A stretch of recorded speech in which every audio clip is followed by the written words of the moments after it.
Se você é uma pessoa que busca evoluir, com certeza já se deparou com a palavra propósito. Já se perguntou qual é o meu propósito? Para que eu nasci? Por que eu estou viva? Qual é a minha missão nessa terra? E essa simples pergunta pode até tirar aí noites de sono. E claro que eu pesquisando muito sobre autoestima, eu também me deparei com essa palavra propósito, porque ter o seu propósito bem definido pode de fato assim ajudar muito na sua autoestima, porque você vai ter o seu foco ali em algo que você quer para sua vida. E não existe, né, um passo a passo para encontrar o seu propósito ou um checklist a ser seguido. O que existe são, às vezes, alguns ensinamentos, algumas perguntas que você pode fazer para encontrar o seu. Estudando muito sobre propósito, eu encontrei na cultura japonesa uma palavra específica que me ajudou a ter uma compreensão melhor sobre propósito de vida. A palavra é Ikigai. Na cultura japonesa, Ikigai significa razão de ser, razão de viver, propósito de vida, de fato. E para eles, quem tem o Ikigai vive mais feliz e vive também por mais tempo. O Ikigai significa algo muito importante na cultura asiática e também aqui, né, para nós, porque ter um Ikigai, que é ter um propósito de vida, deixa a pessoa de fato mais feliz, porque ela tem ali, né, um motivo, um sonho para ela correr atrás, um propósito para ela viver. Mas quando eu mergulhei nesse tema de propósito, eu entendi uma coisa que poucos lugares falam, porque nós associamos muito propósito com algo grande, com algo de reconhecimento ou com algo assim de status. E estudando o Ikigai, eu percebi que propósito de vida não necessariamente significa algo grande, mas significa algo significativo para a pessoa. Então pode ser algo pequeno ou grande, não importa, desde que aquilo tenha um real significado. Então existe até um livro, né, que chama Ikigai, que nele fala isso, né? Encontrar valor nas coisas que você faz todos os dias. Isso é seguir o seu Ikigai. Então, é quando você reconhece valor naquilo que você está fazendo. Isso significa viver com mais intenção e propósito. E nesse livro, ele traz 4 perguntas, pode, assim, ajudar muito a encontrar o Ikigai. E eu vou falar cada uma dessas perguntas aqui para você. E eu tenho certeza que no final pode ser que você descubra o seu Ikigai ou até mesmo saia daqui um pouco mais reflexivo, tá? A primeira pergunta é: o que você ama fazer? Muito provavelmente, o seu propósito de vida é algo que você já nasceu tendo uma tendência a gostar de fazer aquilo. É algo assim que sempre fez seus olhos brilharem, é algo que você de fato gosta muito de fazer. Então, você tem que parar para pensar, sabe, quando você era criança, o que você gostava de fazer, o que você sempre levou um certo jeito, o que as pessoas às vezes elogiavam você por gostar de fazer aquilo. Então, muito provavelmente o seu Ikigai pode estar escondido ali. Segunda coisa, né, a segunda pergunta é o que você faz bem. Então, assim, além de amar fazer isso, eu faço bem isso? Pode ser também que o seu propósito esteja escondido em algo que é uma habilidade sua, um talento seu, algo assim que você sempre fez muito bem.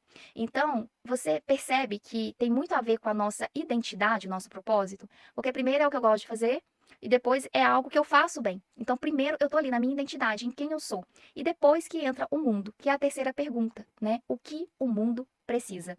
Então, você vai associar o que você faz bem com as coisas que você ama fazer e o mundo precisa. Então, será que o mundo precisa disso? E a quarta pergunta é: o mundo pode te pagar por isso? Porque sim, muitos propósitos de vida está associado com o trabalho. Então, nada mais justo de que você trabalhar com algo que você ama, que você faz bem, o mundo precisa, e ainda ganhar dinheiro com isso. Então, não teria nenhum problema estar associado com o seu trabalho. Então, essas 4 perguntas, se você meditar nelas, se você estudar sobre elas, pode ser que te dê uma clareza grande sobre o seu propósito, porque dificilmente a gente para refletir sobre essas perguntas. A gente acaba vivendo muito no piloto automático, né? Pulando de coisa em coisa, e às vezes a gente se esquece de fato de olhar para dentro e fazer essa reflexão. E novamente eu te falo, né? O propósito não precisa necessariamente ser algo grande. Pode ser até algo até simples, mas desde que você encontre significado. Trazendo um exemplo aqui para você, por exemplo, né? Uma pessoa que ama café. Ela é apaixonada por café. E além de amar, ela faz o café muito bem. Ela até tem uma cafeteria e faz assim o melhor café da região. E além de fazer bem, ela serve com educação, com gentileza. Todo mundo que vai naquela cafeteria sai de lá melhor. Então, pode-se dizer que o propósito de vida dela é fazer cafés. Por quê? Ela faz bem, ela ama fazer, o mundo precisa de pessoas mais gentis, sim, e também o mundo pode pagar por isso. Então, pode-se dizer que ela encontrou um propósito, né, de vida dela, que é fazer cafés. E pode ser também algo grande, tá? Vamos supor que uma pessoa desde pequena, ela sempre gostou de investigar coisas, de fazer descobertas, de estudar, de entender sobre remédios, doenças, curas. E ela faz isso muito bem, ela faz muitas análises, ela consegue descobrir muita coisa, né? E o mundo precisa disso, né? De cientistas, de pessoas da área da saúde ou pessoas que inventam coisas novas, e o mundo também pode pagar por isso. A diferença é que esse propósito dela tá numa escala maior, né? Ajuda mais pessoas. Porque uma pessoa que descobre uma cura ou uma vacina pode ajudar milhares de pessoas. Mas a pessoa ali, né, que faz o café dela, que consegue atender ali centenas, né, de pessoas por dia, também ajuda pessoas. Mas você entende que é numa escala menor e tanto faz o tamanho da escala, desde que você esteja fazendo aquilo que você gosta, você ama, que o mundo precisa. Então, às vezes, você está muito engessado em achar o seu propósito em algo grande, em algo significativo. E às vezes está perdendo ali as pequenas coisas que estão acontecendo com você todos os dias. E assim, isso não significa também que você não pode querer coisas grandes, não pode querer ter um propósito grande para sua vida, tá? Você pode sim, se isso faz, né, os seus olhos brilharem, mas não faça disso o seu objetivo final. Eu falo que propósito de vida tem muito a ver, às vezes, com você ser grato pelaquilo que você tem hoje. Inclusive, nesse livro, Ikigai, ele fala exatamente isso. Enquanto você não for grato pelo que você tem hoje, dificilmente você vai conquistar mais coisas e dificilmente você vai viver feliz com o seu Ikigai. Então, é aproveitar a jornada, né? Não é você gostar de amar tudo que acontece na sua vida, né?